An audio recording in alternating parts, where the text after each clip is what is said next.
بسم اللہ الرحمن الرحیم ایاک نعبد و ایاک نستعین۔ عبوری طور پر تقدیر بدل دینا ہے، عبوری طور پر تقدیر بدل دینا ہے، جو پرانی ہوئی زنجیر بدل دینا ہے۔ ہوگا زندان کی قواعد میں کچھ کمی پیشی، ہوگا زندان کی قواعد میں کچھ کمی پیشی، حاکم وقت نے شہدیر بدل دینا ہے۔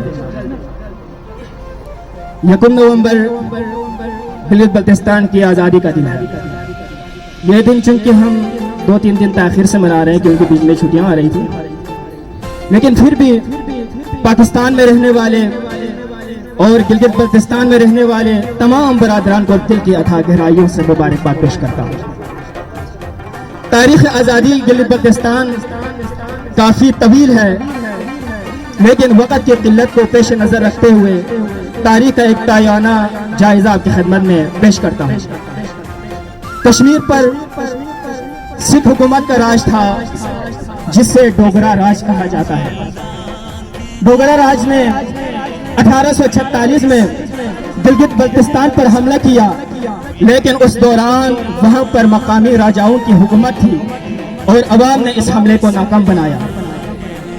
ڈوگرا راج کافی تعداد میں مارے گئے اور ان کو شکست ہوئی، اور دوسری دفعہ اس نے جب حملہ کیا تو کچھ مقامی افراد کو انہوں نے پیسوں کے عوض خرید لیا تھا، اور ان کی غداری کی وجہ سے ڈوگرا راج گلگت بلتستان پر مسلط ہو گئے۔ وہ جو کہتے ہیں نا، جب اپنوں کے صف میں غدار پیدا ہو جائے، جب اپنوں میں غدار پیدا ہو جائے تو میدان میں کھڑے شیر بھی کتوں اور بھیڑوں سے ہار جاتا ہے۔ اس نتیجے میں پورا 100 سال تک ڈوگرا راج گلگت بلتستان پر مسلط رہی، سکھوں کی حکومت وہاں قائم رہی، اور وہاں کا ہر ریاست ڈوگرا راج کو ٹیکس دینے لگی۔ ڈوگرا راج نے گلگت بلتستان کو اپنے کنٹرول میں رکھنے کے لیے گلگت اسکاؤٹس کے نام پہ ایک فوج بنائی۔ یہی فوج بعد میں تاریخ آزادی کا ہیرو قرار پائی۔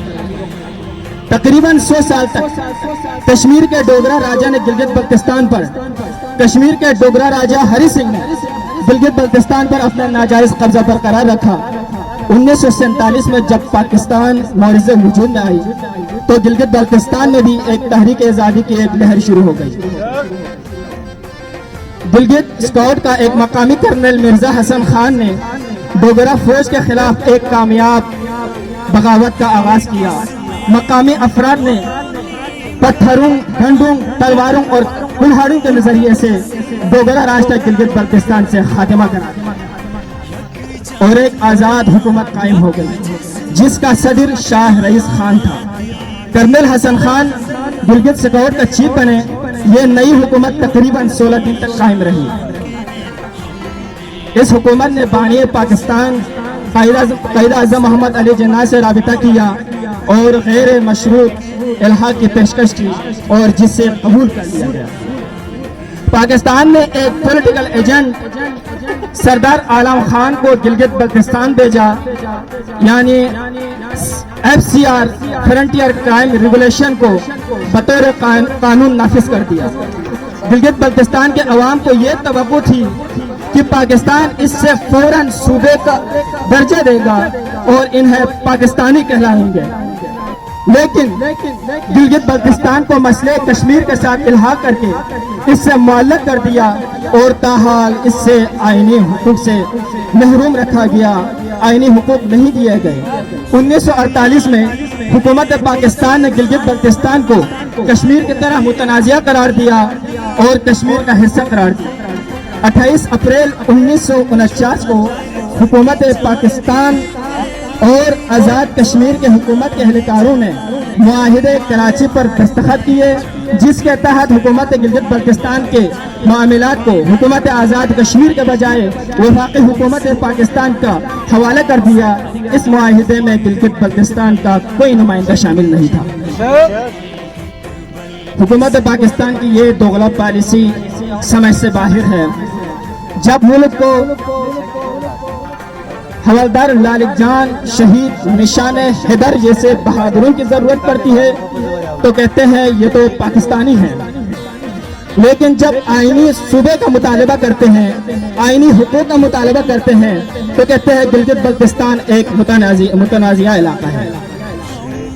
جب گلگت بلتستان کے کیٹو پہاڑ سے ہونے والے آمدنی کی بات آ جائے تو کہتے ہیں گلگت بلتستان پاکستان کا حصہ ہے، لیکن اسمبلیوں میں سیٹوں کی بات کیا جائے تو کہتے ہیں گلگت بلتستان پاکستان کا حصہ نہیں بلکہ متنازعہ ایریا ہے۔ جب گلگت بلتستان کے پہاڑوں سے نکلنے والی معدنیات کی بات آ جائے اور وہ معدنیات کا سیمپل امریکہ لے جا کر ڈونلڈ ٹرمپ کے سامنے پیش کیا جاتا ہے اور پھر پاکستان واپس آ جاتا ہے، کہتے ہیں کہ پاکستان کا قرضہ گلگت بلتستان کے معدنیات کے ذریعے سے اتارا جا سکتا ہے، لیکن ہم گلگت بلتستان کے عوام، نوجوان، تعلیم یافتہ نوجوان کبھی اس چیز کی اجازت نہیں دیں۔ گلگت بلتستان کے پہاڑ، گلگت بلتستان کی زمینیں، گلگت بلتستان کے وسائل، اس کا مالک و مختار صرف اور صرف گلگت بلتستان کے عوام ہیں، نہ یہ کسی جنرل کے باپ کا ہے، نہ کسی سیاستدان کے باپ کا ہے۔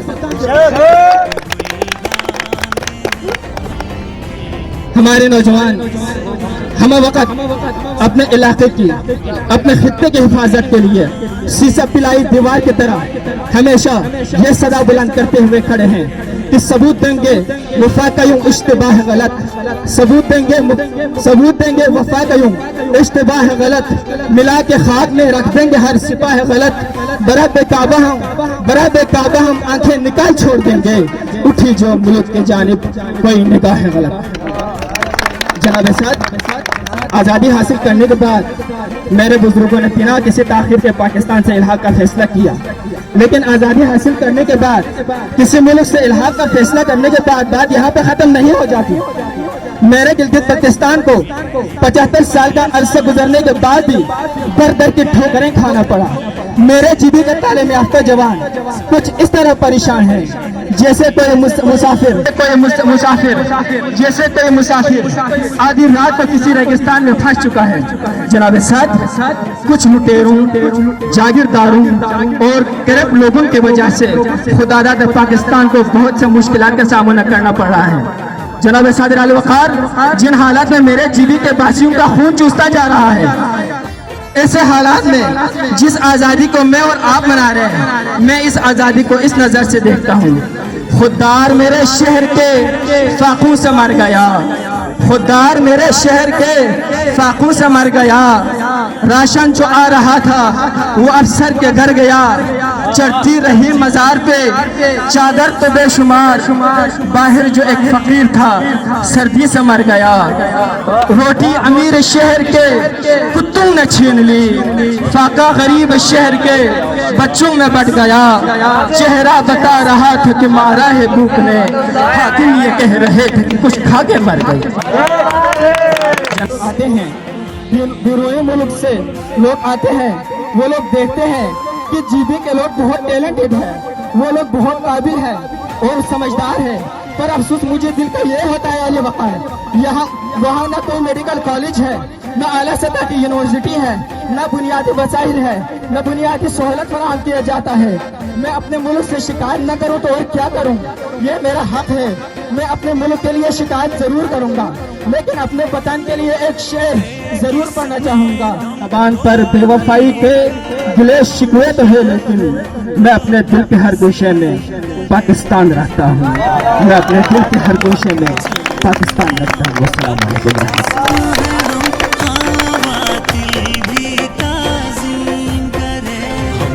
ماشاءاللہ ماشاءاللہ، کیا پرجوش اور متاثر کن الفاظ تھے، واقعی آزادی